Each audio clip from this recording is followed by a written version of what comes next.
Oke, itu berjalan ya. Itu ya dulu gue ngeliat lu banyak sekali ya apa namanya kerjaan dari Parekraf juga ya. Parekraf. Wonderful Indonesia ada 28 Betul. destinasi udah gue Betul. kerjakan. Gue malah masih ingat dulu kan setiap tahun gue tuh mesti ngajak tur temen-temen Blueprint ya ingat. Oh iya Yang iya. pas nggak bisa terus komentar ternyata lo bisa. Wah, thank you tuh. Itu tahun berapa Dapat itu rezeki ya? tuh. Itu tahun berapa ya? 2013. 2013 ya? Iya iya. Soalnya gue inget tuh anak gue Aisyah baru 1 tahun waktu itu Iya. masih bayi. Karena gua harus cancel apa? Itu pas hari ulang tahun bini gua. Gua bilang, "Man." Berarti itu 11 tahun yang lalu. Oh, iya. Kan ini udah Maret besok tanggal 9 ya. Iya Oh, dong. iya, bener.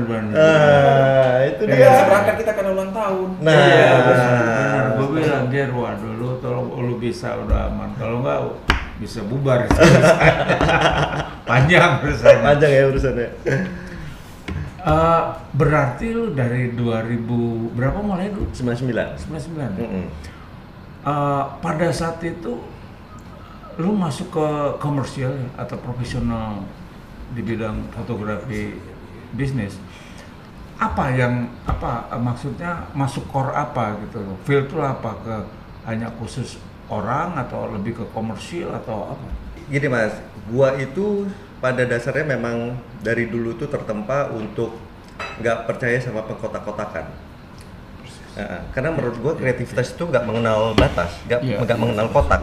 Genre lah yang sekarang sebutin, iya. ya. Karena kotak itu kan diciptakan supaya masyarakat kita bisa berfungsi.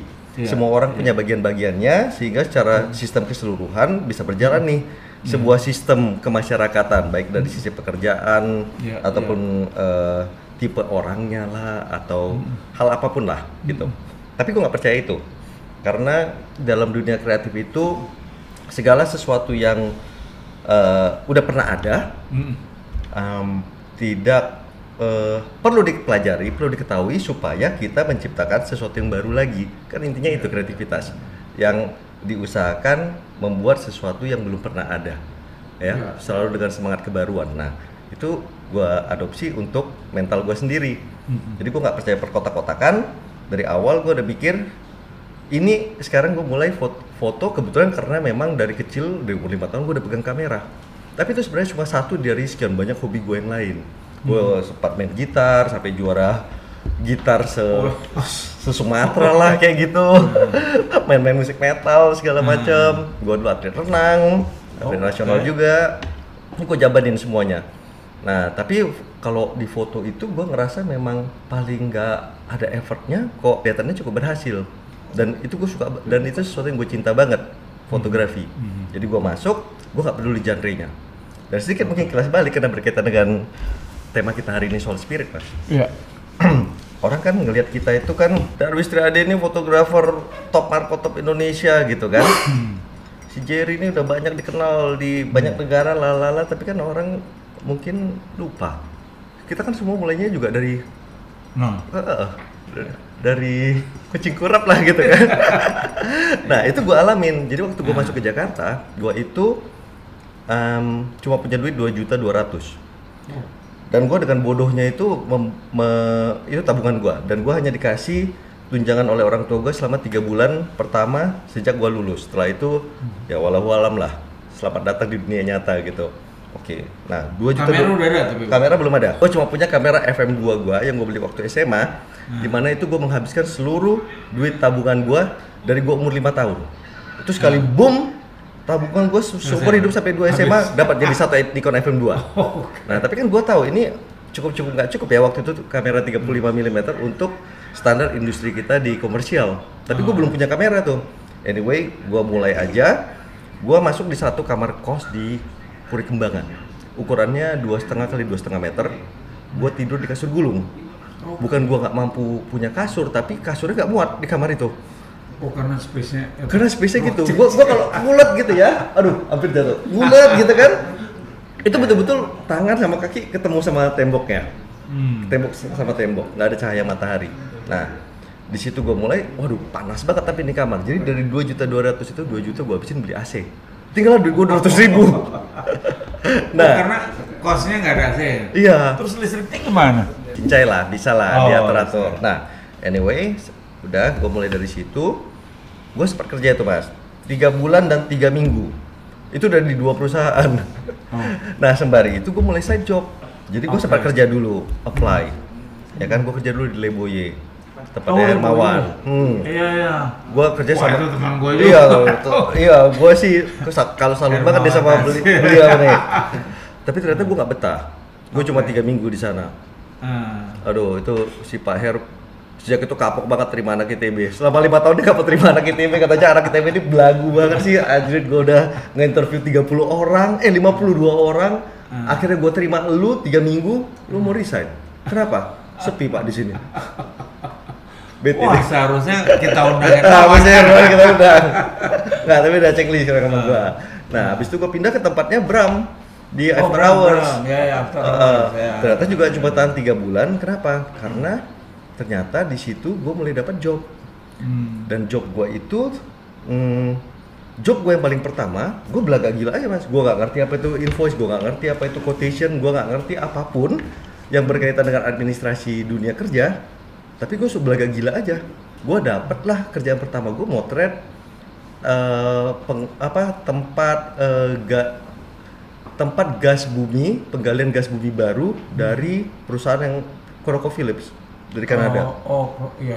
ConocoPhillips. Iya, itu berdasarkan portfolio yang gue kirim secara random aja ke perusahaan-perusahaan ngaco aja gue kirim-kirimin.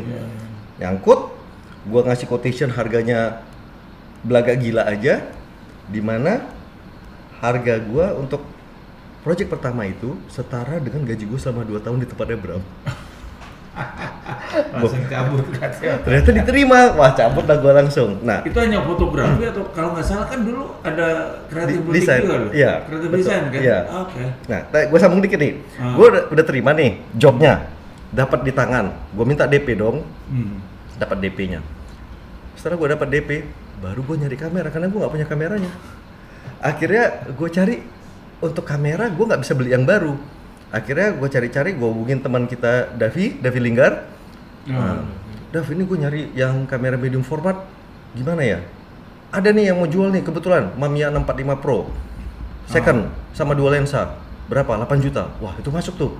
Oke, ketemuin gue sama orangnya. Ketemu sama orangnya, gue lihat kameranya bagus, mulus. Gue bilang, oke, gue mau beli kamera ini dengan 2 syarat. Pertama, kamera gue terima sekarang, duitnya seminggu lagi ya. Oke, no problem. Apa cara kedua? Ajarin gue cara makainya. Ini besok gue mau berangkat nih. Gue nggak tahu caranya pakai medium format. Nah itulah akhirnya gue pakai kamera ya, itu jadi copot. Iya, ini gimana sih, filmnya juga aneh gitu kan. Padahal besok udah berangkat nih ke pedalaman Sumatera Selatan. Tahun berapa tuh Konoko ya? Itu di tahun 99 itu. Oh 99. Nah dari situ langsung gue declare berdiri jadi Arum Desain dan Fotografi yang sebenarnya studio kantornya itu, workshopnya ada di kamar kos itu. Jadi yang paling penting adalah gue punya kartu nama lengkap dengan semua alamat dan lain-lain, tapi jangan sampai ada yang datang. Kan meeting point bisa. Iya. Gitu. Jadi gue kemana-mana selama 1 tahun itu karena gue nggak punya apa-apa. Gue kemana-mana motret itu selalu naik Metro Mini. Itu selalu dibantuin tuh sama orang-orang di Metro Mini itu karena mereka pikir mungkin gila ya nih anak Cina nih kasihan banget ya, keringetan gitu kan, gembolannya banyak gitu, nggak punya siapa-siapa. Asisten udah ada dong? Belum ada. Oh, belum ada karena gue masih mulai sendiri aja. Nah yang jadi asisten gue mas itu adalah teman-teman gue di ITB. Jadi gue telepon, lo mau nggak kerja Japan itu ya, 1 juta sehari. Anjir, 3 kali duit bulanan gua sehari. Iya mau. Oke, berangkat. Ya, jadi tiap kali mereka datang dari Bandung, pura-puranya jadi asisten gua yang udah bertahun-tahun.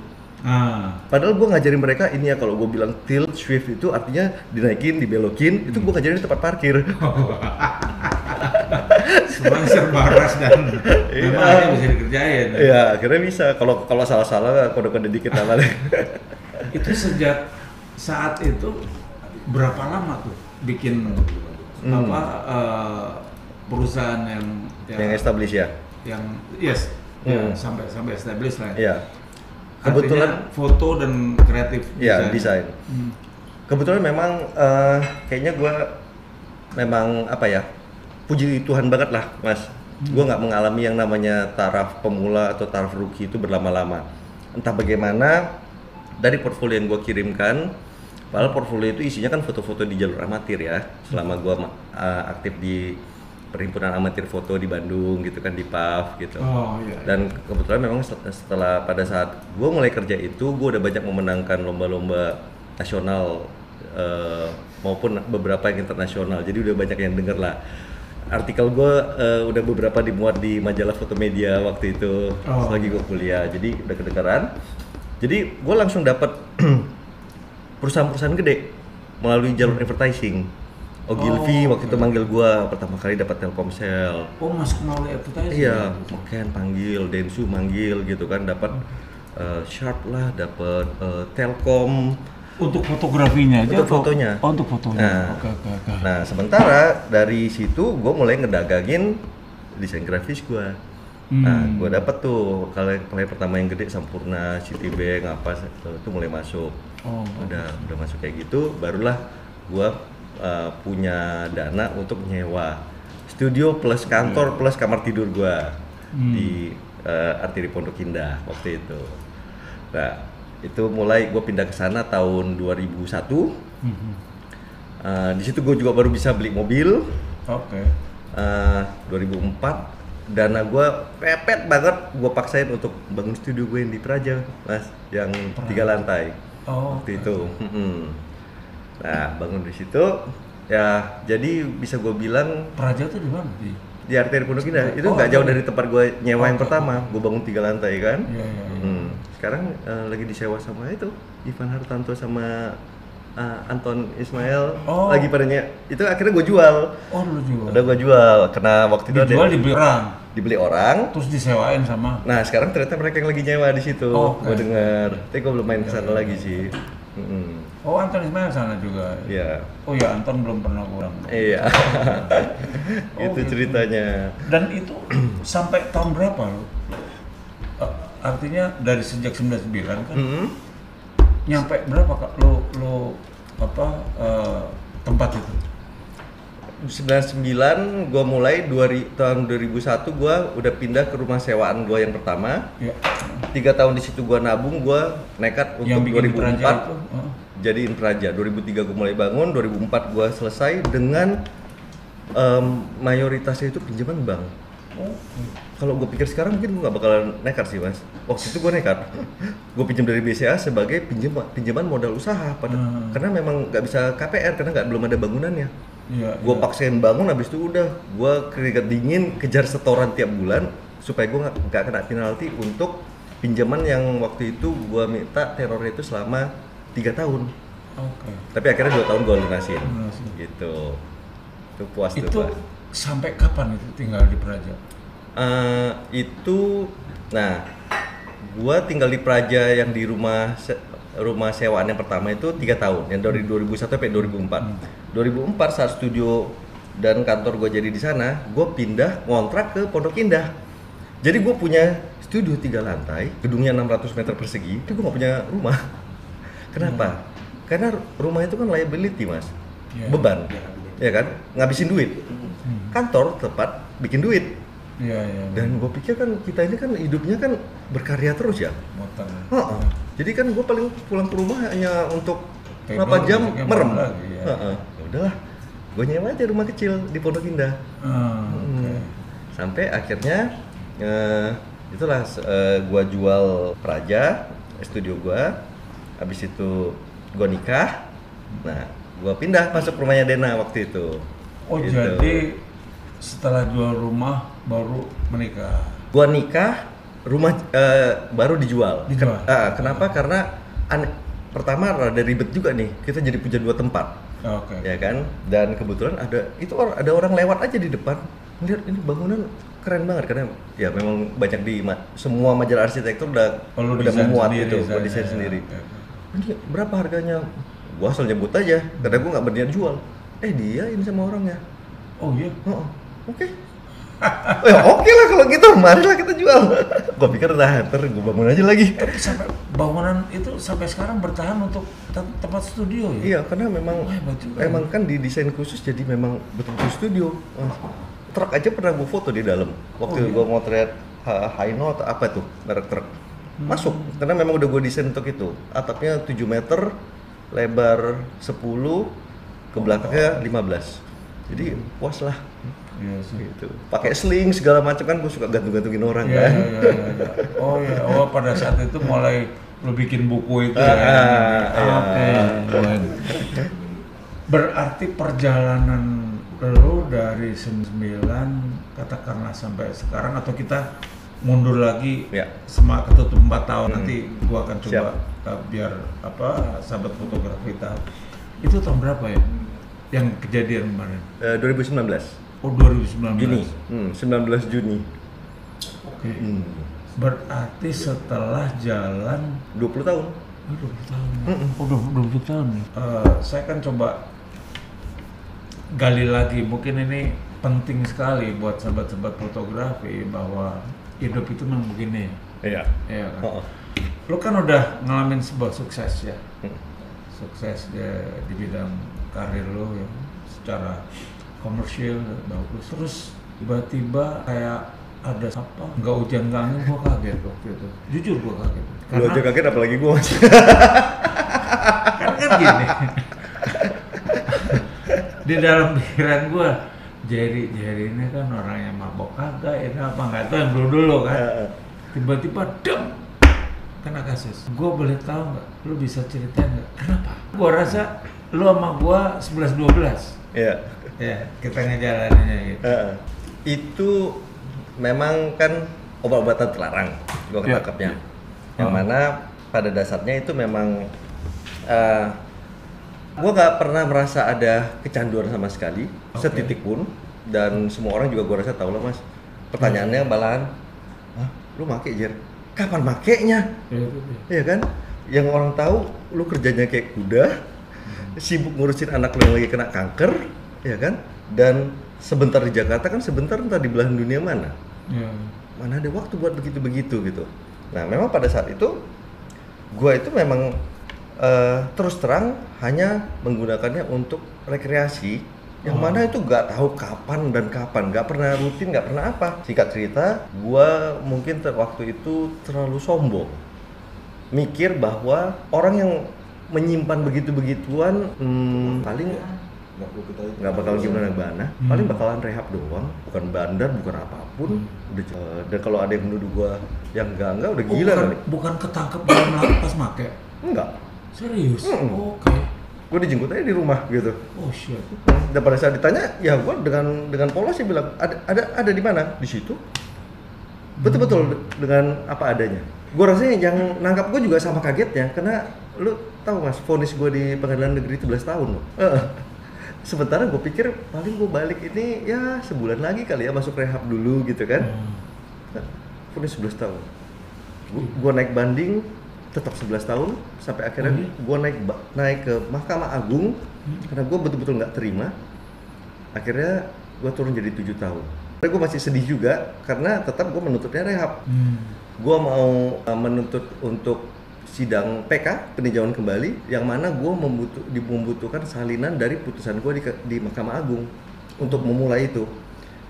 Salinan tersebut mestinya 2 hari nyampe pada saat kita minta. Itu gue minta mas dari tahun 2021 sampai hari ini gue nggak pernah terima. Oh iya? Apa kenapa hanya Tuhan yang tahu.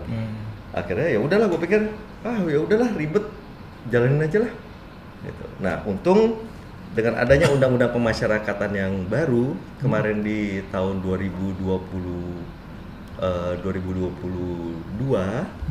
diresmikan oleh Pak Jokowi, di mana semua rata mengenai masalah remisi, pembebasan bersyarat untuk segala jenis kejahatan, baik itu terorisme, korupsi maupun narkoba, ataupun pembunuhan, ataupun nyolong ayam, atau ngintip kolor nenek-nenek, semua sama. Okay. Kalau dulu kan dibedakan, terorisme, korupsi dan narkoba itu dianggap extraordinary crime yang remisi dan pembebasan bersyaratnya dibedakan, jadi jauh lebih susah dan jauh lebih dikit dibandingin kejahatan lain. Tapi drugs kan klasifikasinya beda-beda sebetulnya. Nah, sebenarnya kan ini ditujukan buat bandar iya, narkoba. iya, betul. Tapi karena pemakai narkoba itu kan mestinya nggak ada di penjara, kan adanya di rehab. Itu kan korban. Dan kejahatannya dilakukan kepada dirinya sendiri. Betul. Nah, tapi pada kenyataannya semua juga tahu, negara juga tahu bahwa 65% dari penghuni lapas seluruh Indonesia isinya adalah pemakai narkoba. Jadi gua semua ikut terseret dengan undang-undang yang lama ini, bahwa kita itu jadi remisinya jauh lebih kecil, pembebasan bersyaratnya juga bakalan bisa kita dapat nanti lebih lama. Nah, itulah yang disamaratakan atas hak asasi kemanusiaan di tahun 2022, dan kebetulan gue masih di dalam waktu itu, belum lewat waktunya. Oke. Itulah yang membuat gue jadi 4 tahun bisa pulang. Kalau nggak gue bakalan 5,5 tahun baru bisa pulang. Oh, tapi 4 tahun lalu 2019 sampai 2023. Oh iya, 4 tahun. Iya. Rasanya kayak 400 tahun. Iya. Mas, kita itu kan hidupnya kan mobile banget ya. Fotografer mana sih yang nggak isinya itu nggak lain nggak bukan kebebasan, bebas berkarya, bebas kesana kemari, hidupnya nggak ada monotonnya sama sekali. Kalau tau gue harus berhadapan dengan 4 dinding sepanjang waktu. Dan mungkin orang-orang mikir, wah mungkin kayak Jerry gitu enak ya di penjara kan, dapat fasilitas ini itu apa segala macam. Kagak, gue nggak ngalamin sebagaimana yang dialamin oleh banyak teman-teman kita yang mungkin pernah juga nginap di dalam. Gue nggak ngalamin, gue sih pahit. Gue sempat dilempar ke penjara Situ Gintung di Cirebon, yang merupakan salah satu penjara yang sangat ditakuti oleh para narapidana. Karena itu perhentian terakhir sebelum Nusa Kambangan. Ganas sih memang. Sempat gue ngerasain di sana, dan gue tahanin, gue sempat setahun di kamar 5x5 meter yang isi 18 orang, tidurnya kayak sarden. Jadi nggak sepanjang 4 tahun itu gue menikmati spot yang nyaman di penjara. Tapi ya biar orang-orang tahu, senyaman-nyamannya pun penjara itu tetap penjara, Mas. Yang paling menyakitkan itu kita nggak punya kebebasan itu. Iya, itu benar. Apalagi kalau orangnya seperti kita. Kalau orangnya, kok gue bayangkan orang yang suka betul-betul di rumah, nggak mau kemana-mana sehari-hari, mungkin ya beda-beda tipis lah gitu ya. Atau misalnya dia sehari-hari di bawah kolong jembatan hidupnya, masuk sana dapat makan gratis malah enak. Buat saya, buat gue berat. Terus gimana? Mengasihani diri sendiri dari dulu gue pikir nggak pernah punya tempat sih buat gue, karena hidup gue nggak pernah gampang, Mas. Kita tarik mundur dikit. Sukses-sukses atau apapun namanya, kemudian 2015 gue mengalami perceraian yang sangat publik. Satu Indonesia ngurusin gue. Ya, dengan segala macam tuduhan yang miring-miring, ini ada wanita lain lah, apa segala macam gitu. Tiap hari kantor gue ditongkrongin wartawan. Belasan orang setiap hari. Terus kemana-mana gue pergi selama 3 tahun setelahnya, maaf kata nih, kalau gue ketemu mak-mak nih di mall gitu ya, sinis, ngeliatin gue kayak ngeliatin dalam hati gue, anjir. Sama, gue ngalamin juga gitu kan. Ya, padahal mantan bini gue aja santai, karena kan yang tahu urusannya kan kita gitu kan. Tahun berapa itu? 2015. Oh, 2015 pisah? Pisah. 2012 kita nikah, 2015 akhir kita pisah, 3,5 tahun lah kita bareng. Pada saat lu ya nyoba drugs itu, ada ngalamin stres nggak sih di perpisahan lu? Atau ya keluarga lah? Ya, jadi gini Mas, memang itu rekreasi, tapi gue nggak ngerasa bahwa itu pelarian dari stres. Enggak, tapi emang terlalu kreatif aja ya, pengen nyoba ini itu, kecoba gitu. Oke. Iya, karena itulah gue bilang gue terlalu sombong, gue pikir yang barang beginian buat lucu-lucuan sih nggak apa-apa lah. Karena gue nggak sama sekali nggak punya ketakutan akan adiksi atau apapun itu mengganggu sistem bekerja otak gue atau pekerjaan gue dan lain-lainnya. Itu apa sih dulu? Drugs atau? Ekstasi. Ekstasi sebetulnya sih nggak terlalu. Itu kan party drugs kan, orang mana bisa sehari-hari pakai ekstasi sambil kerja, sambil nyetir kan nggak bisa. Itu kan memang betul-betul kalau mau party pakai itu kan. Padahal tahun 2000 gua kadang dapat gua bagiin aja sama Di Belanda juga belinya di mana-mana, sampai sekarang juga masih gampang. Nah, kemudian itu cobaan besar yang harus gua lalui, ya, dimana duit gue juga kandas habis-habisan di situ. Ya, walaupun gue tidak mengatakan apapun yang buruk ya mengenai Dena, tapi ya anyway itu kejadian yang membuat gue harus mulai lagi dari nol. Nggak dari nol bener lah, tapi dari 0,5 lah. Baru berjalan sedikit, anak gue kena cancer. Oh iya. Itu sempat gue pikir sih waktu itu tempaan lu cukup berat ya dari keluarga, terus anak ya gitu, terus situasinya kayak ini, gue pikir lu akhirnya lari ke drugs gitu kan. Ternyata kejadiannya cuman sekelebat doang. Gila. Jadi memang mungkin tuh rasanya lebih gila ya buat gue. Kalau memang gue jadi seorang addict gitu ya, pecandu, akhirnya kena. Oke lah, mungkin jadi wajar lah gitu. Tapi ini karena lucu-lucuan, jadi kenanya juga nggak main-main. Kayaknya gue pegang rekor deh masih bisa Lembah. Kalau untuk vonis nggak ada pemakai 11 tahun. Iya. Gue jadi juara kelas di situ. Gila, 11 tahun. Udah direkan kayak bandar aja ya. Gila ya. Apalagi cuma ekstasi gitu. Iya. Itu jadi gue alamin 3 itulah, perceraian, sakitnya si kecil, sama abis itu semedi selama 4 tahun. Itu berturut-turut. Pada saat 4 tahun lu sama sekali nggak bisa komunikasi, tetap masih bisa atau masih enggak? bisa dengan si kecil ya, kan di sana kan disediakan kan untuk bisa calling apa segala macam gitu. Tapi memang kebetulan pada saat gue di dalam kan kemudian COVID. Oh iya. Itu membuat kita menjadi sangat sendiri. Nggak ada kunjungan itu selama 2 tahun mas. 100% tutup total gitu. Ya, dan yang COVID ya di penjara ya COVID mau gimana? Yang namanya isoman, apa yang mau diisomanin? Kapasitasnya juga kelebihannya 650%. Tapi pakai masker gitu nggak selama enggak? Pakai kalau mau keluar blok. Oh kalau di dalam ini buka aja. 18 orang mau pakai masker ngapain? Jadi ya yang COVID ya silahkan gitu kan. Itu selama 4 tahun gimana lu bisa berusaha maintain lu punya spirit sampai nggak gila ya? Ya. Yang menjadi sumber kekuatan gua mungkin bisa gua katakan adalah yang paling utama adalah putri gua satu-satunya. Karena gua ngebayangin pada saat gua ngedengar vonis yang rasanya membuat aduh hidup gua nih selesai nih, ya kan? Dibandingkan pada saat gue mendengar Dena ngasih tahu gue anak kita kena kanker, gue ngebayangin yang ini masih bikin gue hampir semaput, lebih semaput gara-gara yang ini. Gue pikir-pikir udahlah, emang begini, it is how it is. Yang lebih berat dari sini kayaknya udah gue alamin deh.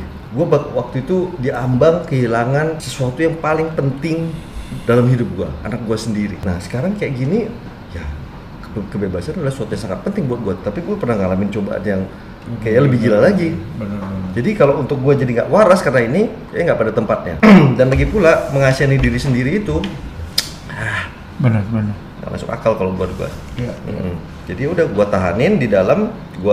Banyak orang kan mendekatkan diri dengan Tuhan. Gue lakukan juga, mas. Gitu. Ya itu penting.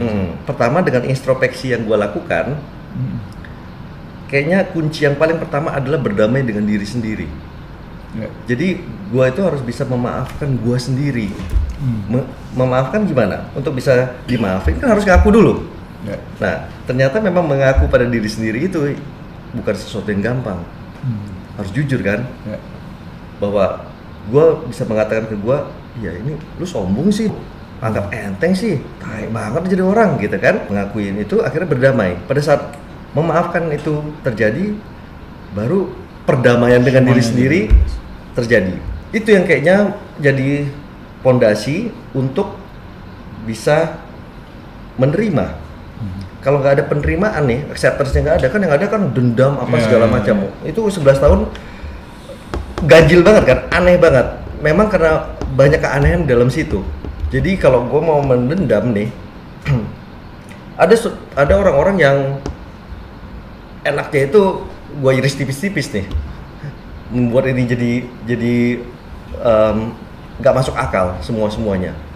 Tapi buat gue ya udahlah, duit gue banyak kok, memang habis dari gila-gilaan loh, ya nggak main-main. Abis sampai sekarang gue masih utang miliaran kok. tapi menurut gua sih bukan. Udah. Karena ada satu hal ya yang gue lihat, gue pelajarin dari ya sekarang ngelihat seseorang tuh dari wajah kan. Lu dulu terus sama pada saat kemarin pertama gue ketemu, habis lu keluar kita ketemu sini sama sekarang itu begini, dek sekarang bang, dari ekspresi lu. Jadi gue rasa Bukan efek kacamata ya mas? enggak. Kacamata gue gedean dari mana? Ada satu hal yang sebetulnya ya, bahwa pengalaman lu kemarin ini membuat lu lebih kuat. Ya. Tapi dari dulu misalnya yang lu bilang dengan kesombongan yang kita rasakan itu mulai luntur dan sekarang kedewasaan itu muncul. Iya, betul. Dan kekuatan lu muncul di sini. Kalau gua ngeliat confidence. Amin, semoga. Ya. Makanya waktu pas gue denger lo keluar, gue bilang sama Om Roy kan, Om Beng iya. Teman-teman kita tuh. Ya itu jadi lo sudah ajak ke sini dan ternyata dan sekarang sih gue rasa dan ini memang kalau gue ngeliat lo ya bisa comeback atau gue lebih reborn kan. Jadi kayak terlahir dengan sesuatu spirit yang bagus karena hidup tuh memang ya karena juga sebetulnya 11-12 gue dalam hidup juga ngalamin banyak macam lah udah. Ya gue tau lah. Dari banyak macam gitu. Orang kan mikir Darwis Triadi. Wah, nama besar di Indonesia gitu kan. Gak tahu dia jatuh bangunnya. Tahu kan. Iya. Akhirnya kita tahu. Ini sahabat fotografi ini satu hal yang memang perlu dicerna ya buat kawan-kawan semua ya terutama kalau kita bicara profesi fotografer ya, bahwa kekuatan mental spirit ya, dengan kondisi apapun itu sangat penting dan cerita-cerita dari Jer ini bisa dijadikan sebuah masukan ya menurut saya. Jer, oke, lu udah ngalamin ya dan segala macam. Ya, sekarang gue dengar anak juga udah mulai bisa recover ya. Ya, udah sembuh. Itu alhamdulillah banget lah. Ya. Apa rencana lu ke depan gitu? Karena kan tadi sebelum mulai kan kita kita sempat ngobrol ya bahwa dunia fotografi sekarang udah berbeda dengan dulu gitu. Orang betul. akan tergantikan sekitar 40% dengan semua teknologi. Ya. Kalau gue sendiri ya, yang notabene udah 45 tahun gue tidak akan pernah gentar. Ya. Karena kan pada akhirnya yang namanya rezeki itu dari Tuhan. Betul. Kita terus berkarya saja gitu. Ya. Kalau lu gimana? Gue rasa gue sama persis dengan lu. Dan memang terus terang mas dari dulu kan gue kenal lu tuh gue masih PIP mas, gue masih sekolah waktu itu. Namanya Darwis Triadi gue udah tahu gitu kan dan actually waktu itu lu pernah datang tuh sama teman-teman APPI ke ITB. Sama Arli datang, sama siapa lagi ya? Sama Roy datang nggak ya? Enggak, Roy enggak. Ya, tapi ada lu, ada Arli, Arli masih gondrong gitu kan, masih jadi mungkin sampai sekarang ya pujaan kaum wanita gitu kan. Cina paling ganteng gitu, gondrong dan segala macam. Nah, itu menginspirasi gue banget gitu. Dan kemudian dari waktu ke waktu kan setiap kali gue ketemu lu mas kan gue selalu tanya, Mas Darwis umur lu berapa ya? Sekian. Umur lu berapa ya? Sekian gitu. Ya kan? Nah, sampai sekarang gitu kan. Kalau gue menilai lu mas, yang mana itu juga mengilhami gue banget adalah lu itu lu sadar atau enggak, satu hal yang menjadi kunci bagaimana lu survive dan terus bisa menjaga eksistensinya adalah kemampuan adaptasinya. Lu nggak pernah takut untuk mencoba, nggak pernah takut, nggak punya beban atas nama besar, sehingga kan atas nama besarnya suka bikin gengsi, mau belajar, mau nanya, mau ini segala macam. Ya, lu santai aja tuh. Gue lihat kemarin mau belajar drone gitu, yang mungkin buat orang-orang apa sih nih mas si babe nih. Gue udah main drone dari gue masih SD juga gitu kan. Nah itu lu santai. Itu kan sebenarnya menunjukkan daya adaptasi yang spiritnya itu selalu ada untuk itu. Nah, gue juga seperti itu. Jadi mau apapun yang ditawarkan sama dunia ini, kita selalu ready untuk adaptasi karena memang itu kan menurut teori Darwin kan, survival of the fittest kan, yang paling unggul adalah yang bukan yang paling kuat, bukan yang paling pintar, tetapi yang paling mampu beradaptasi. Itu jadi apapun yang ditawarkan akan kita sergap gitu. Ada AI ya, apa nih AI kita pelajari lagi, ya kan? Dan mau teknologi apa yang muncul kita pelajari lagi. Nah, jadi kalau ditanya apa goal gua ke depannya, gua udah menetapkan goal itu bukanlah pencapaian, tetapi gua menganggap goal itu adalah prosesnya sendiri. Jadi karena justru proses itu yang menarik. Iya. Spiritnya ada di situ. Betul. Gua udah komit, gua akan adaptasi apapun yang baru itu, seaneh apapun itu di mata gua. Kalau memang itu perlu, gua akan rela kembali jadi anak umur 5 tahun, jadi orang deso untuk kembali berkenalan dengan yang baru itu. Nah, dengan begitu kita jadi bisa terus berkarya kan? Betul. Karena memang terlihat gitu loh. Dari gua baca dari lo terus proses gini, begitu pas gua ketemu, ada satu tambahan poin ya. Lu pelan-pelan untuk menjadi seorang wise man. Itu yang penting. Pada saat kita masuk ke sana, kita sama-sama coba paralelin dengan profesi kita itu nyaman. Dan gue lihat spirit lu nggak hilang. Karena dari pengalaman lu yang lu cerita tadi itu luar biasa.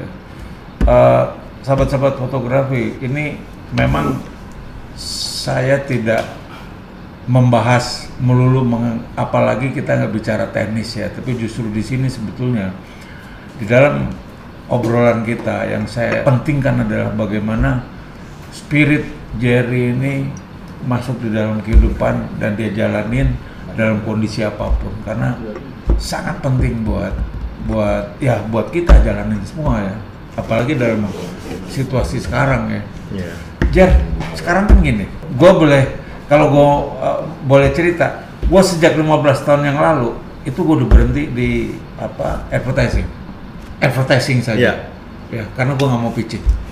Udah gitu advertising udah kacau lah, menurut gue udah kayak gelap. Lebih gila dari politik lah menurut gue ya.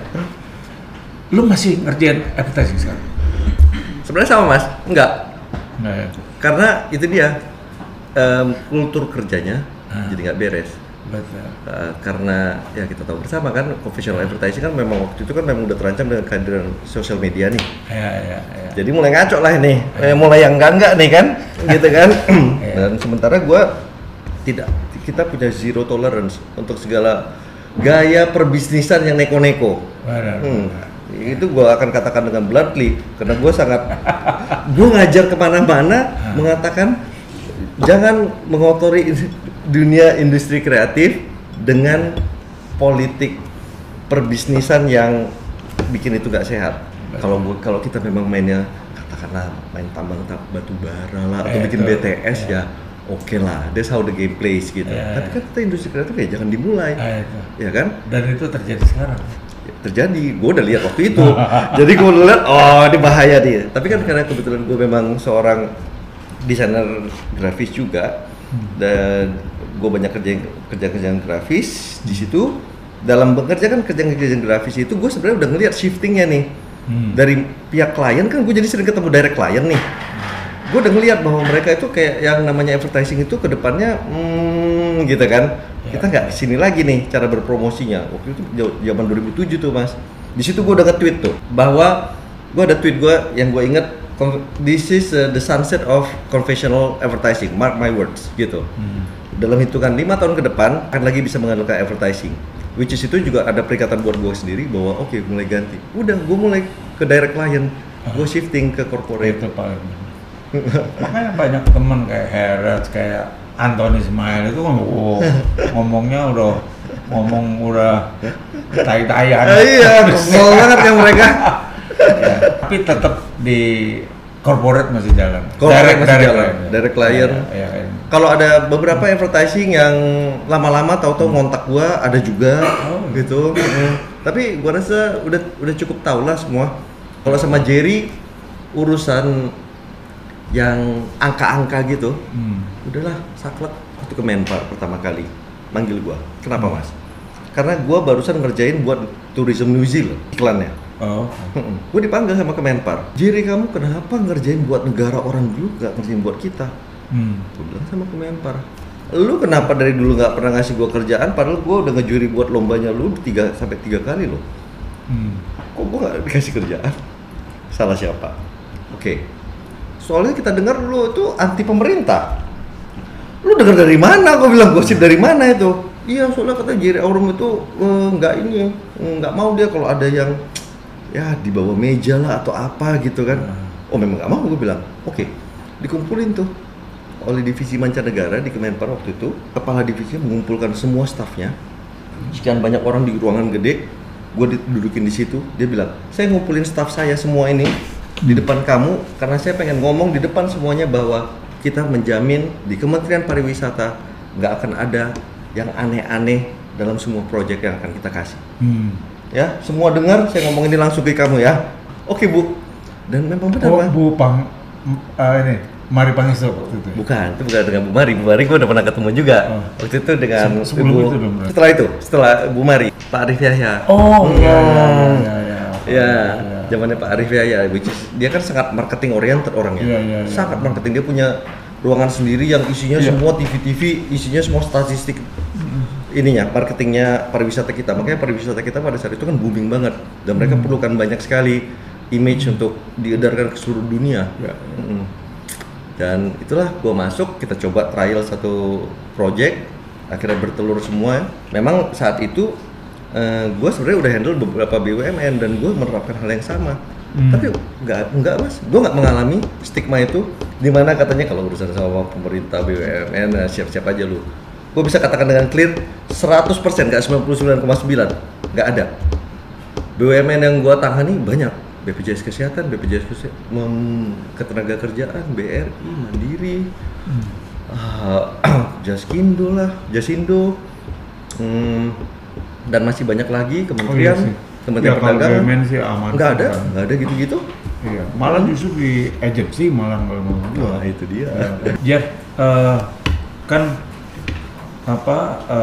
dalam proses setelah kemarin selesai keluar ini udah berapa bulan? Setahun udah ada belum? Belum. Oh, belum. Mendekati. Setahun, oke. Sekarang ini apa yang lagi dikerjain lebih banyak soal? Sekarang ini gue kemarin motret beberapa sesi untuk Corporate. rokok sukun. Oh oke. Seru. Mungkin nanti itu ada gue kasih tuh Mas Agus itunya yang Silakan mulai ketela raksasa itu. Oh, ketela raksasa ini. Ya. Sama yang apa namanya? Yang tukang minum es teh raksasa juga. Itu kan advertising kan itu. Ketela raksasa itu. Terus kerjaan corporate masih jalan terus. Mirip kayak lu lah Mas sama BOC BOD gitu kan. Foto, terus beberapa foto kosmetik ada gue kerjakan kemarin. Kayaknya perusahaan asuransi ini mau masuk minggu depan. Apa yang membedakan ya? Lu rasa gitu loh. Sebelum lu zaman dulu ya. Artinya sebelum kejadian ini sama sesudah kejadian ini, pada saat lu melakukan pekerjaan sebagai profesional di fotografi, yang gua rasakan bedanya ya mungkin ini Mas.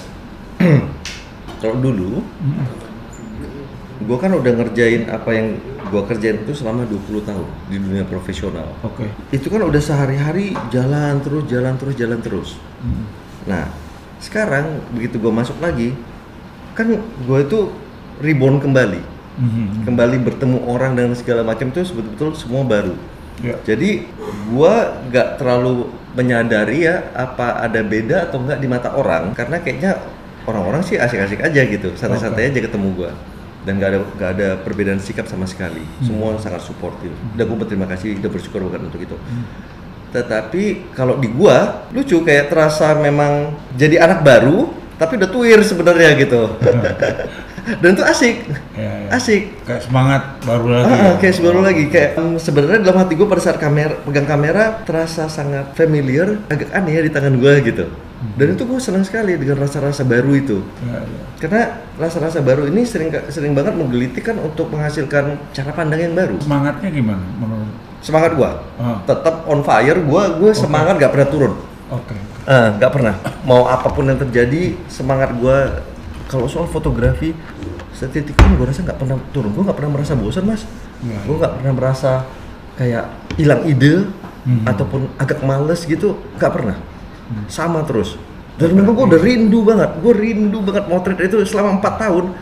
Gue bayangkan andai kata gue seorang penulis, nikmat banget ya 4 tahun tuh kayak Mas Arswendo Nuloto dulu nulis banyak banget dia di dalam. Oh iya, iya kan? Foto nggak bisa kan? Foto kan nggak boleh dalam penjara gitu kan? Nggak boleh ya? Nggak boleh sama sekali. Pegang kamera nggak boleh? Nggak boleh. Oh, nggak boleh. Karena kan ya bahaya kan? Bisa enggak gitu kan? Jadi nggak boleh. Jadi gue tuh udah rindu tapi nggak tergapai gitu 4 tahun.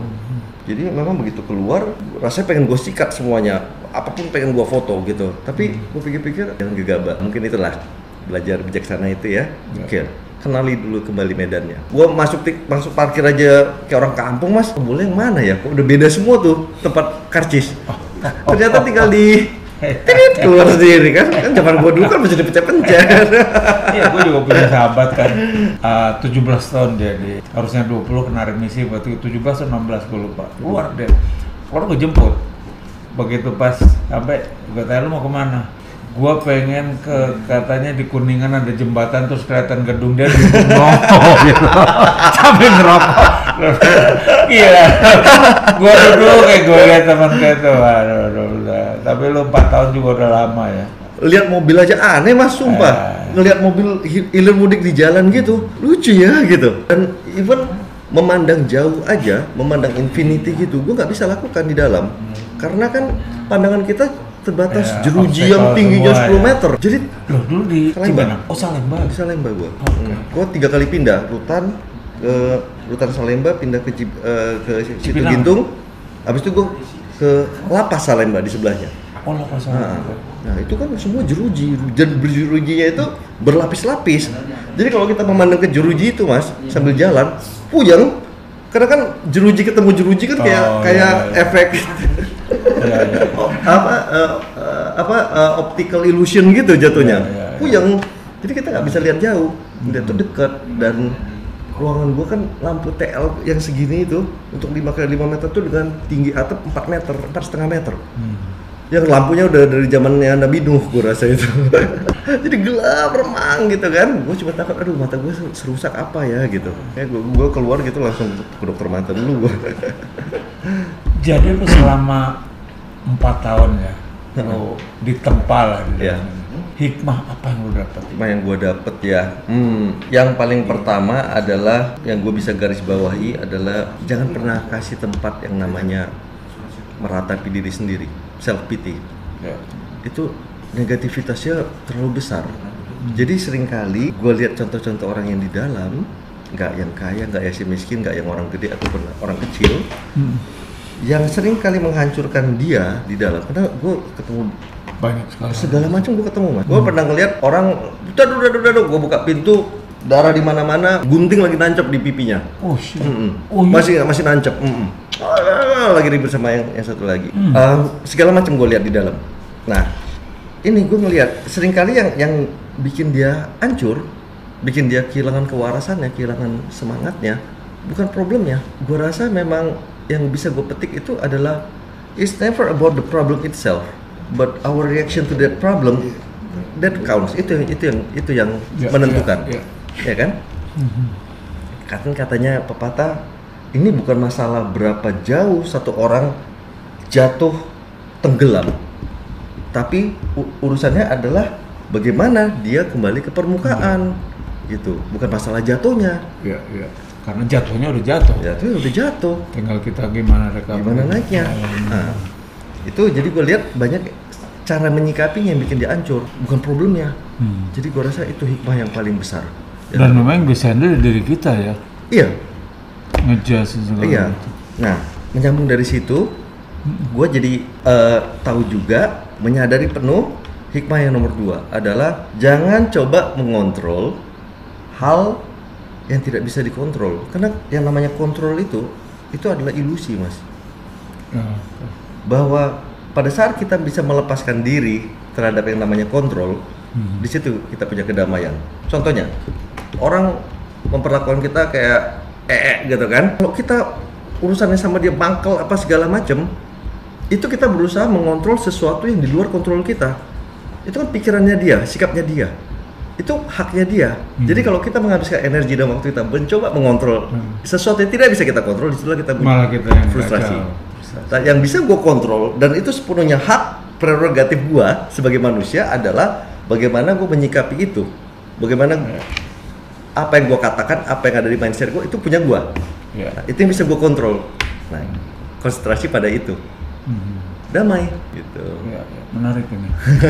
Ya, jadi sahabat fotografi ini sebetulnya apa yang kita perbincangan ini sebetulnya sangat baik untuk kita semua, di mana pada saat kita ngejalanin kegiatan fotografi dengan segala macam kesempatan dan berkah yang ada, jangan pernah sekali-kali kita kehilangan spirit, karena seorang Jerry aja yang sudah kayak begitu, ya kan, artinya 4 tahun lu divonis, ya gila kan, kalau cuma hanya masalah ekstasi divonisnya 11 tahun, kena 7 tahun ngejalanin 4 tahun, gila itu menurut gua. Iya sih. Tapi itu yang gua benar-benar salut sama lu, bahwa selama 4 tahun lu jalani, pada saat lu kembali lagi, lu sama sekali tidak kehilangan jati diri. Amin ya. Ya, Thank you, benar, thank you. Itu bagus. Makanya pada saat pertama kali lu keluar, gua cuma bilang gua bisa ketemu lu. Wah, thank you banget loh, gue diundang ke sini tuh seneng banget loh. Sama-sama. Ketemu semua temen-temen rame-rame gitu, aduh, gitu, happy ya. banget gue hari Ya, itu. ya. Karena kan gini, sama halnya ya di dalam hidup ini, kalau kita pada saat betul-betul memerlukan sebuah kekuatan spirit, tapi sahabat teman kita ini juga ada welcome sama kita, kita makan Iya, dia kan. betul, itu ngaruh banget. Wih, Support system, Mas. betul. Sangat ngaruh. Iya. Ya. Dan menurut gua sih, lu selama 4 tahun ini malah jadi berkah menurut gua. Iya kan? Amin, iya. Yang dulu kan udah lewat. Iya. Lu masih muda kedepannya ini, dan kalau gue lihat skill juga nggak hilang, malah kita makin bertambah ya. Itu nggak. Ada pertanyaan nggak? Iya, pada ngucapin ini doang mau ke pertanyaan. Lebih kayak, apa kabar Jerry? Oh ya, begini, kabarnya saya jadi hitam putih nih. Jadi kehilangan warna ini. Padahal udah pakai blush on loh ini, eyeshadow semuanya hilang dah. Gue udah pakai color putih. Laranya nggak kelihatan. Jadi kita kembali ke masa lalu lagi ya. Siap. Kan lu cerita tadi ya, pada saat lu kuliah, lu masuk ke apa namanya, kembali ke Jakarta, orang tua nggak kasih uang lagi, lu coba survive lagi dengan kondisi yang sangat minim kan. Lu proses terus sampai lu akhirnya jadi das. Ya begitu jadi dengan kegiatan solo, tiba-tiba dikasih cobaan lagi. 3 kali kan menurut gua. Ya si Putri yang apa anak lo ya kena gitu, udah lu bisa coba tanggulangin lagi secara spirit ya. Berikutnya kehajar lagi di kondisi yang lu sampai 4 tahun. Di dalam proses perjalanan hidup lu ya, dari yang dulu pasti lebih banyak lah. Ini kan banyak sekali up and down-nya. Apa yang membuat lu punya satu pemikiran atau prinsip bahwa gua harus kuat? Mungkin teman-teman juga bisa nantinya bisa dengar, bisa lu ceritain yang membuat lu akhirnya wah gua harus kuat ya. Dan kenyataannya memang benar-benar ya. Bukan sebuah teori menurut gua. Mungkin ini Mas, yang paling utama itu adalah gua memang sangat mencintai yang namanya hidup itu sendiri. Hidup itu buat gua itu apa ya, emang nyenengin gitu, cinta sama yang namanya hidup ini. Karena hidup ini di dalamnya itu di etnis seumur hidup gua Oh, berarti. ada fotografi yang memang gua seneng banget gitu. Ya. Ada film yang gua seneng banget. Ada kehadiran putri gua. Ada teman-teman gua yang pada sayang banget sama gua gitu. Dan itu terbukti banget selama gua di dalam, katanya kalau orang masuk ke dalam itu yang namanya teman itu pada hilang-hilang deh. Lu bakal rasain. Puji Tuhan, alhamdulillah nggak ada gua alamin sama sekali. 4 tahun di dalam semuanya perhatiannya apanya nggak berkurang, nggak ada yang surut. Dia banyak orang baik ke gua. Jadi gua mencintai ini semua. Dan gua nggak mau kehilangan itu. Nah, gua sadar bener, gua realistis banget soal orang Mas. Dan gua sangat struktural berpikir ya. Bagaimana runutan sebab akibat itu selalu gua cerna. Jadi gue ngeliat, oke, gue akan kehilangan itu semua kalau gue kehilangan diri gue sendiri. Itu sebenarnya bendanya gak kemana-mana, nungguin lu gitu. Jadi ya, kalau lu bisa jaga diri, itu semua akan lu nikmati kembali. Dan gue pengen merasakan itu, menikmati itu kembali. Jadi, oke, berarti 4 tahun ini hasil, gue selalu reverse engineering. Selalu ujungnya dulu, gue clearkan, baru gue runut kembali nih. Sampai ke gua yang hari ini, mesti gimana? Goalnya udah harus ada dulu, karena tanpa goalnya itu Mas, akhirnya jalannya ngesot-ngesot. Nah, gua pengen kembali menikmati hidup ini. Oke, masih panjang nih, ya kan? Berarti mulai dari sekarang gimana?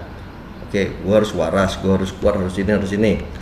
Oke, berarti stepnya apa? Udah begini. Oke, jalanin. Oke.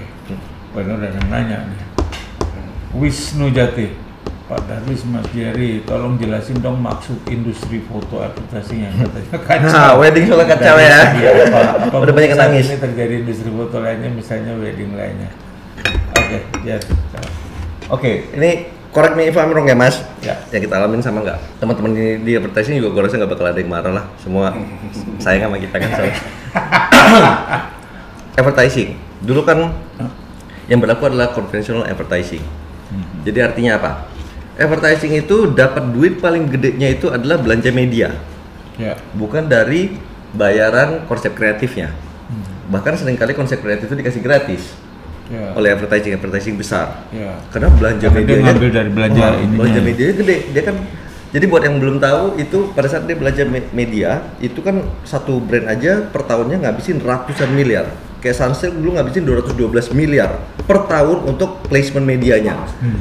Advertising agency mendaftarkan si Sunsilk ke segala media, ke surat kabar, ke TV dan lain-lain, dia kan dapat cut 2% kira-kira.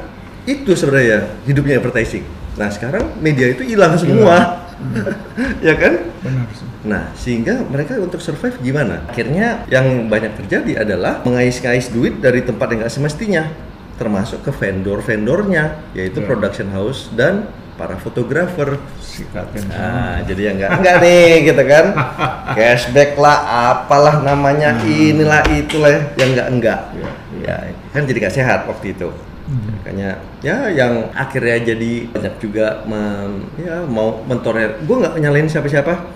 Kalau bagi yang memutuskan mentolerir itu ya silahkan, nggak masalah. Dan gue nggak memandang salah ataupun rendah, karena setiap orang kan punya caranya sendiri untuk survive ya. Nggak ada masalah. It's okay. Tapi itulah yang terjadi sehingga memang jadinya kurang sehat. Dan yang kedua kemudian masalah penempatan medianya. Dulu Mas, kan kita motret, orang bayar mahal, kenapa? Billboardnya tayang di seluruh Indonesia di 6.000 titik selama 1 tahun. Sekarang motret untuk tayang di internet selama 3 hari. Habis itu bye-bye. Masa gue bayar mahal-mahal yang kayak gini? Paling waktu tayangnya paling lama 1 bulan selesai. Kan jadi nggak masuk akal. Bayar fotografer untuk bikin foto advertising yang luar biasa bagaimana gitu dengan budget tinggi. Dan banyaknya muncul kreatif butik juga ya. Akhirnya agensi-agensi besar juga babak belur karena pecah lagi Betul. gitu.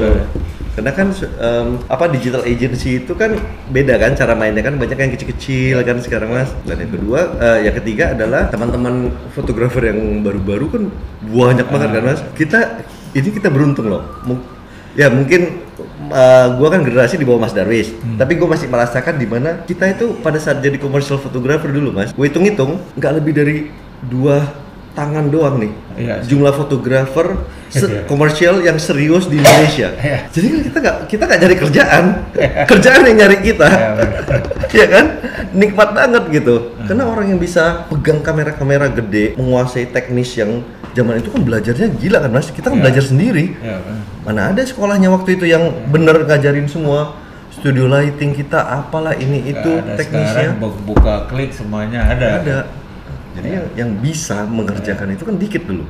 Betul. Kita menikmati itu. Sekarang kan siapapun jadi fotografer. Ya. Dan hampir setiap orang, bahkan yang bukan fotografer, dia juga motret sekarang. Iya.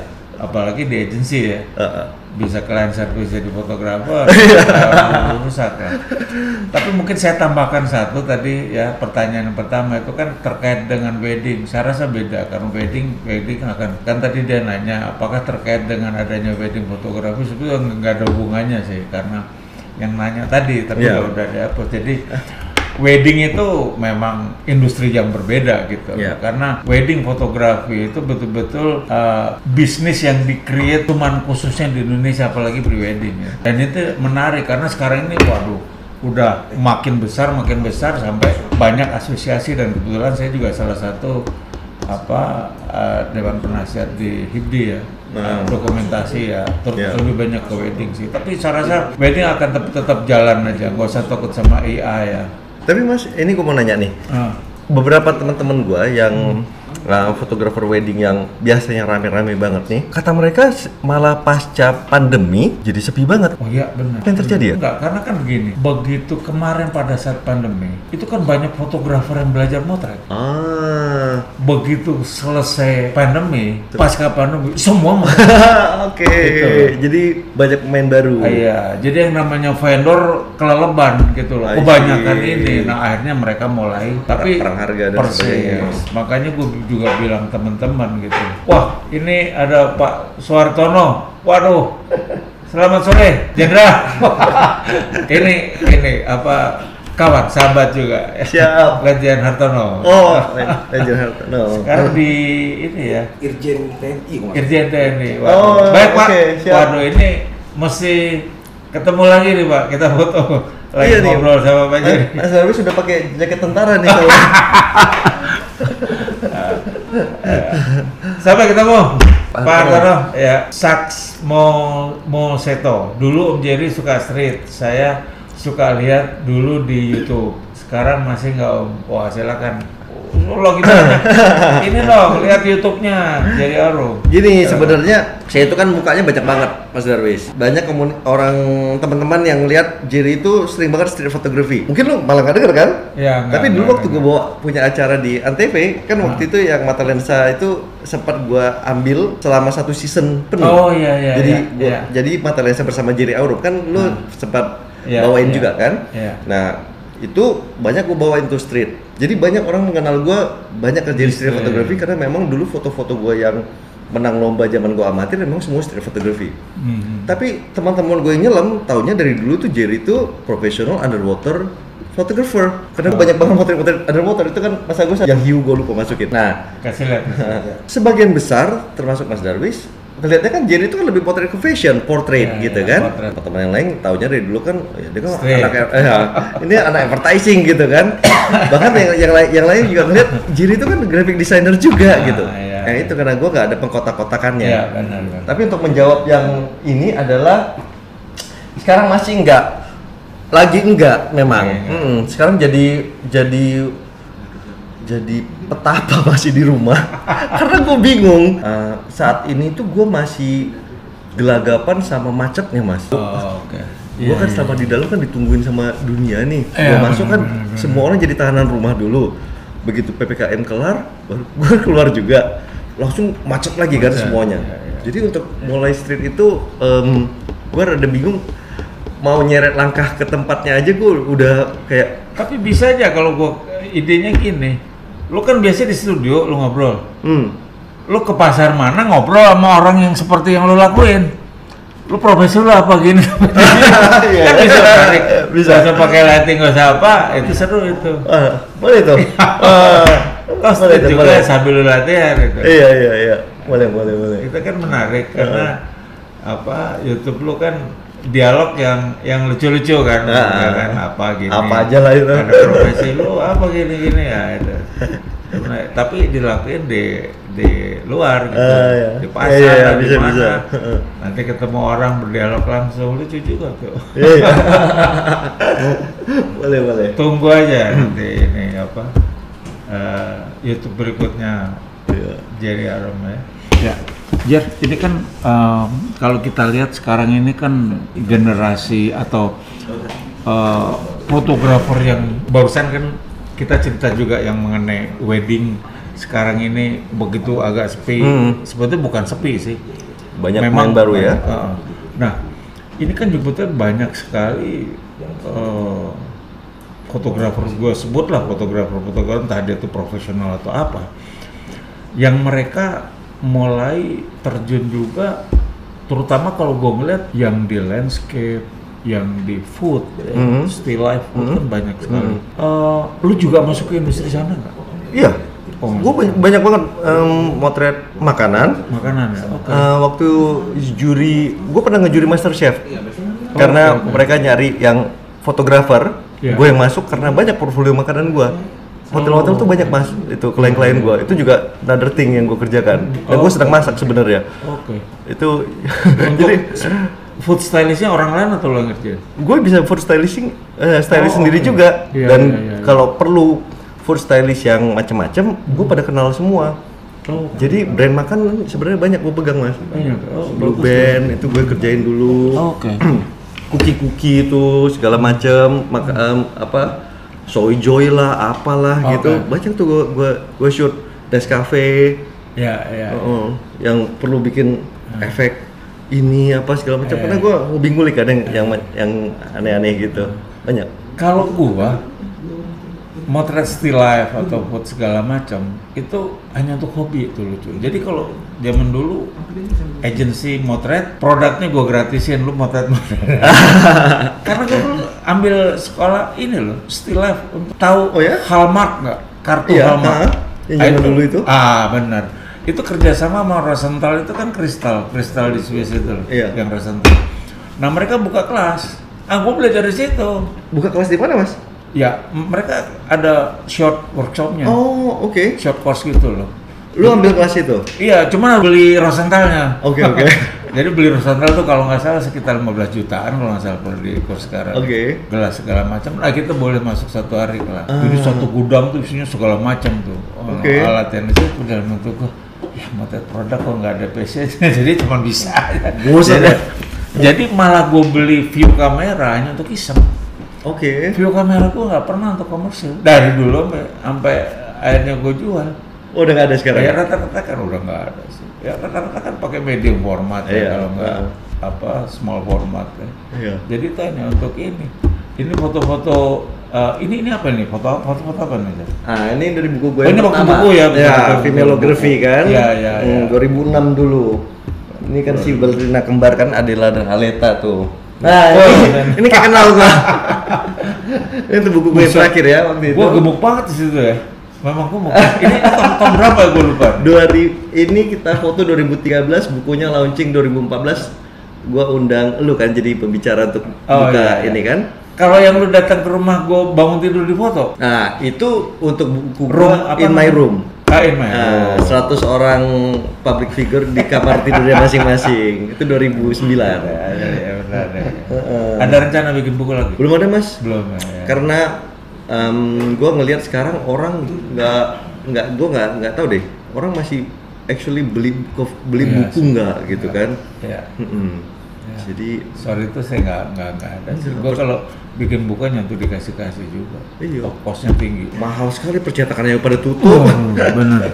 Teman-teman kita berapa banyak mas yang pada tutup tuh yang gede-gede banget kan? Bener. Wah gila. Sedih loh. Ya. Wah kita bisa banyak kita sebutin untuk kasihan. Cetakan gede-gede. Itulah adaptasinya Ya. berhenti kan? Ya karena sekarang orang ini bikin buku relatif lebih sedikit dan juga jumlahnya nggak banyak kan. Iya, mahal Karena jadinya. tugas. Dan ada apa sih Indigo atau apa istilahnya tuh? Iya, yang di print. cetak terbatas kan langsung kan? Iya betul. betul. Bukan offset lagi. Iya.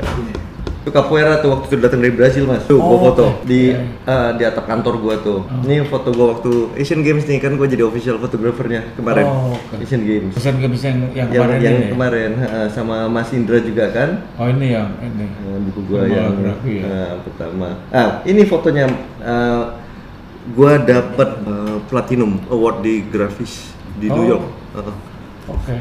Dapat Platinum Award tuh. Ini tahun 2006 nih launchingnya. 2006 ya? Tapi kan gue launching di Singapura waktu itu. Oh. Distribusinya kan worldwide kan. Iya. Udah lama habis. Ini masih di studio yang itu ya? Iya, di studio gue yang lama itu. Jer, ngomong-ngomong soal ini ya, artinya sekarang ini kan fotografi yang kita udah ceritakan ya, bahwa begitu banyak orang yang katakanlah baru pegang kamera itu menjadi fotografer. Ya. Dan ini betul-betul sangat masif sekali ya. Jadi kita nih aktivitas fotografi gila. Iya. Gua kalau tanya toko kamera baru muncul dibeli. Gila kan? Iya, gokil sih. Entah itu hobi atau apa, tapi kita tahu bahwa sekarang ini peralatan segala macam bukan hanya kamera loh, lighting segala macam kan gila. Semua orang pada beli ya. Persis. Dan kamera paling nggak murah ya. Sekarang kamera-kamera tuh rata-rata di atas 20 jutaan. Persis. Laku semua. Jadi kalau kita lihat HN ini akan terus jalan. Iya. Karena yang entry level pasti akan hilang. Iya, betul. Ngilang Jadi memang. HN mah karena kan udah digantikan sama HP kan. Iya, HP betul. aja udah 20 juta lebih kan. Iya. Gila. Orang Bener. akhirnya kamera mau nggak mau masih naik. Iya. Ada pengaruhnya nggak terhadap apa yang lu jalanin? Ya pengaruh dalam arti begini, bahwa waduh kondisi kayak begini, gue mesti gimana gitu. Kalau bahasa gaulnya keder nggak ini? Gitu? Adalah. Ada ya. Kalau soal kadernya ada. Dalam arti kader itu kan kita aware sama threat yang bukan ancaman juga ya. Tetapi kan sesuatu yang mengusik itu kan kebaca sama radarnya kita mas. Ya. Dan itu kan pasti teranalisa sama kita. Ini bakal jadi problem nggak ya? Dan kalau jadi problem, seproblem apa dia ke gua pribadi nih? Lain-lain. Antisipasinya dari gua adalah gua semakin menekankan kepada setiap klien gua. Kan kita ada briefing tuh. Gua selalu selipin lah karena memang kan kebetulan komunikasi kan memang urusan gue dari dulu kan. Betul. Komunikasi benar. Gue selipkan bahwa titik berat kita pada saat pemotretan itu terletak nyawanya itu pada storytelling kita. Bagaimana menyampaikan message-nya, bagaimana mencapai objektif dari si visual ini sendiri. Bukan hanya sekedar visual, track clear atau apa. Jadi gue menekankan bahwa faktor teknis kamera itu semakin sekarang semakin general. Semua kamera nggak ada yang jelek dan semua orang bisa pakai. Nah, jadi mari berkonsentrasi pada hal yang lebih penting daripada itu. Yang mana kan ya mudah-mudahan itu keunggulan dari gua. Iya benar, bagus. Ini ada pertanyaan. Ya. Pemula dalam jadi advice untuk fotografer pemula ketika mulai belajar jenis kamera semakin beragam dan canggih. Gimana? Canggih? Apakah harus mulai dari kamera biasa dulu atau langsung belajar pakai kamera HN? Nah, gimana tuh Mas? Ya, Pertanyaan klasik kan nih? Betul. Klasik disco. Ya sebetulnya. Harus 90 dong. Jangan lu Mas, gua masih Iya. kecil. Ya sebetulnya kamera itu hanya tools ya. Dan saya memang lebih menyarankan sih kalau pemula pakai kamera pemula aja. Iyalah. Bahkan smartphone juga cukup lah kalau hanya untuk belajar framing segala macam. Jadi sebetulnya high-end itu hanya value-nya saja ya. Misalnya lah katakanlah kita pakai mobil yang branded lah ya. Mercy. Mercy lah misalnya kita sebutinnya Mercy. Itu apa? Ya karena value dan gengsi. Seperti kita pakai Toyota atau mobil Korea juga nyaman juga, apalagi sekarang gitu. Nah, sekarang kan dia lagi mau belajar nyetir dulu nih. Ya kan? Mau belajar nyetir pakai Mercy atau mau belajar nyetir pakai katakanlah Toyota. Iya kan. Nah, waktu belajar nyetir pakai Mercy, kalau nyenggol trotoar kan lebih sakit ya. Iya benar. Ya, saya rasa itu ya. Dan B ya. Iya. Ya, jadi apa tadi Jerry juga sudah kasih tahu bahwa kamera itu hanya tools ya, tapi yang paling penting bagaimana kita memfasihkan menggunakan kamera, gimana caranya menghandling kamera kan gitu, seperti itu. Dan nggak usah takut dengan apa kalau teman-temannya pakai HN, karena hasil akhir itu bukan dari kamera. Mas, tapi ini menarik loh.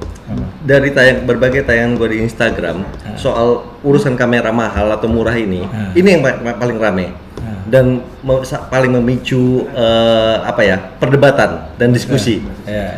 Surprisingly, banyak sekali teman-teman kita nih yang muda-muda itu ngerasa bahwa kehadiran kamera mahal ini, kamera high end itu perlu untuk alasan-alasan yang buat kita nggak relevan. Yang pertama, kepercayaan diri, ya kan, gengsi, bersembunyi di balik keunggulan teknis dan sebagainya dan ini tuh. Aduh, gue bilang belum, mesti pada ngobrol mesti babe nih. Padahal sama sekarang gue masih pakai Micro Four Third. Nah itu selalu di komen gue itu yang pakai Micro Four Third gini. Gue mau udahlah. Karena sulit. Orang masih berpikir sensor itu terkait dengan hasil, padahal enggak juga. Enggak. Prosesornya kan. Dan Micro Four Third siapa bilang sensornya jelek, itu kan masalah ukuran. Betul. Ukuran. Ya kayak TV 12 inch sama 24 inch ya. Gitu. Ini pertanyaan lain. Apakah mungkin generasi sekarang hidup dari profesi video atau fotografer? Videografer ya. Wah, ini juga pertanyaan klasik disco nih. Dari dulu sampai sekarang yang namanya hidup dari profesi kita ya Mas, harus siap mental ya. Ya, betul.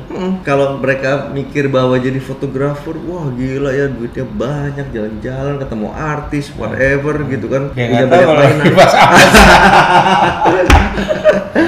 Kita terus. Iya, kita ini kan adalah jenis pekerjaan tanpa upah. Berarti apa? Yang namanya jaminan keamanan itu yang kita nggak punya.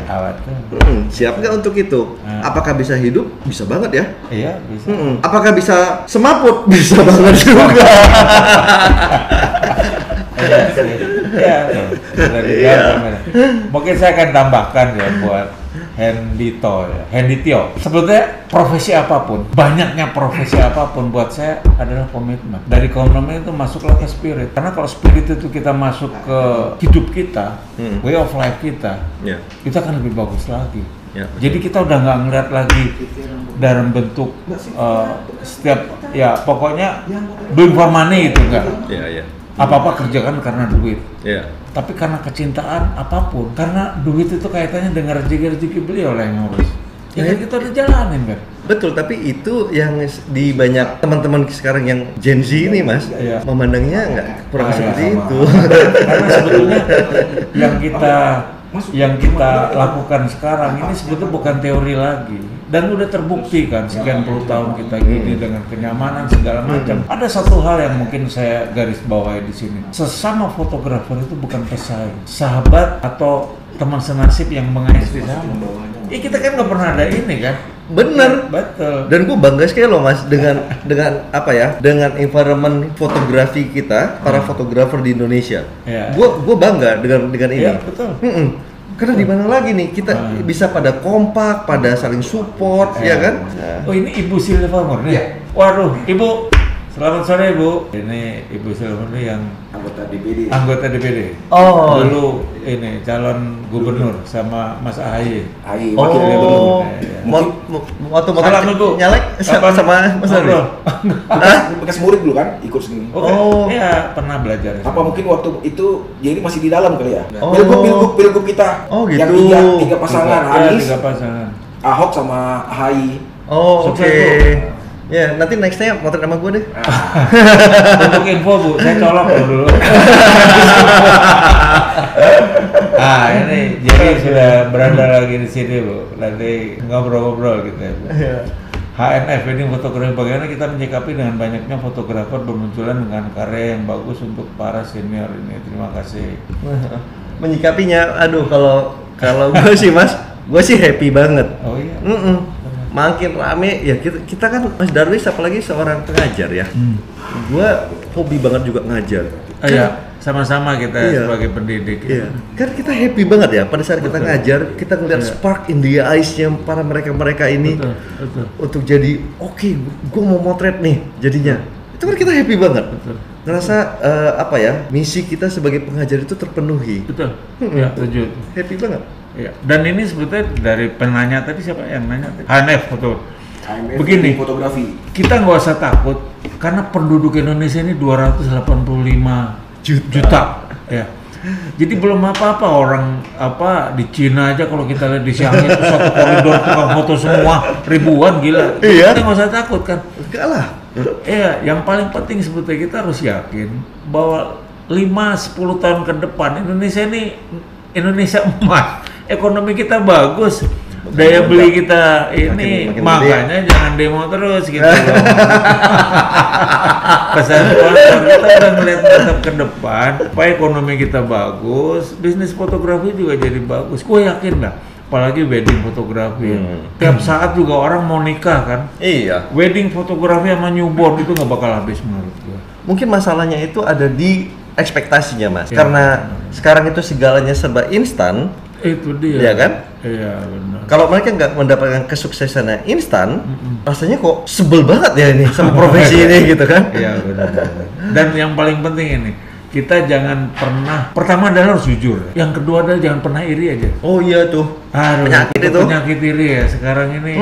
Ya kan kita lihat sekarang kondisi sekarang mungkin nyentil dikit lah. Sekarang ini kan harusnya udahlah yang menang gitu. Sekarang ini masih aja kan. Nyinyir ya. Di fotografi nggak boleh. Kita harus betul-betul. Karena dengan cara itu kita dewasa makin bertambah kedewasaan dan ini kita lebih enak nyaman. Iya. Bersahabat semua akhirnya udah Iya. kayak gitu kan. Ini ada Bang Riz. Doaku sehat selalu buat Babe Darwis dan Mas Jerry. Oke, selalu berbagi ilmunya. Terima kasih. Siap. Semangat. Ini Semangat, klasik disco. close udah. Iya, kalau nggak bisa sampai jam 7 pagi ya. Oke, terima kasih ya yang sudah bertanya tadi, juga yang mendengarkan, juga Ibu Sylvia Murni, Pok Sylvia Murni ya, sama Pak Hartono tadi. Pak Hartono, Pak Jenderal, senang disapa saya juga dengan Jerry di sini. Jen, thank you berat Jen. Thank you banget Mas. Sukses Terima terus kasih ya. banyak ya. Gua demen lu, Terima kasih. semangat lagi, comeback dan pasti sukses. Terima kasih Oke. banyak. Oke, terima Amin. kasih. Sampai jumpa lagi.